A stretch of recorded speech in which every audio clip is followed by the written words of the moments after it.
I think New Jersey can assume the leadership role again with the right set of leadership people in leadership positions and the right sort of background on regulations and incentives.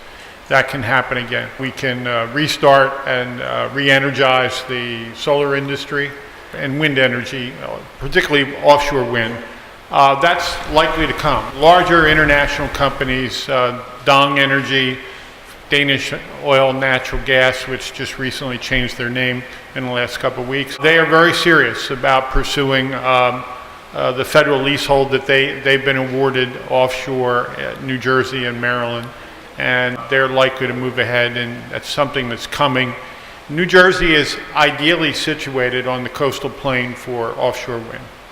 What is the coastal plain? We have a very shallow coast.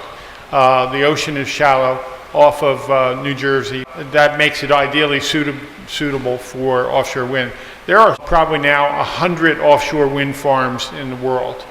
This isn't an experiment. This isn't new technology. In Europe and China, Asia, the British Isles, Ireland, Western Europe, Scandinavia, all have large offshore wind farms. The technology is there, the economics and the incentives need to be in place, and in the United States they can be and will be. Just think about New Jersey. We import most 50% of our energy and electricity. It comes from the west. It comes from coal plants and nuclear plants to the west of us. But it has to be imported. And of course, there are those high tension wires are not free.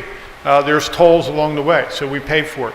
So we could have energy generated by renewable energy, not impacting the environment, offshore of New Jersey, close by, and used in New Jersey or the Northeast, as opposed to importing it from the Midwest. I think that's the most exciting thing I mentioned before, battery storage of electricity and electric vehicles.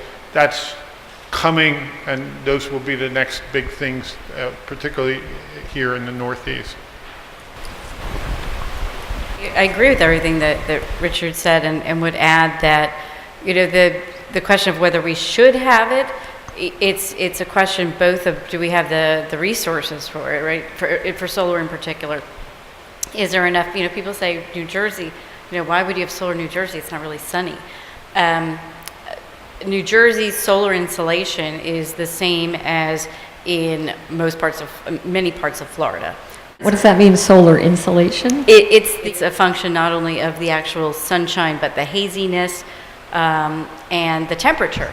Right? So a cool temperature is more efficient than a hot, muggy, hazy temperature. So in terms of our solar resource, we have perfectly adequate solar resources. It's combined with relatively high power rates. So the fact that we're all paying, 16, 17, 18 cents a kilowatt hour makes renewable energy much more viable in New Jersey than in other parts in the Southeast where they have, there's 6, 7, 8 cent power prices. So New Jersey should be a leader just economically, and it can be a leader again if the regulations are supportive of it. Distributed solar has another great advantage, which is that it reduces the congestion on the distribution lines that you would otherwise have to manage through a central power plant.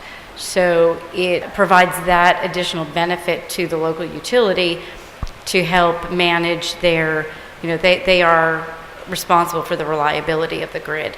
And the interaction between distributed power and utilities and their central power plants that they're trying to manage is, besides the regulatory framework, is the next biggest challenge to integrate an intermittent resource that renewable energy is onto the grid.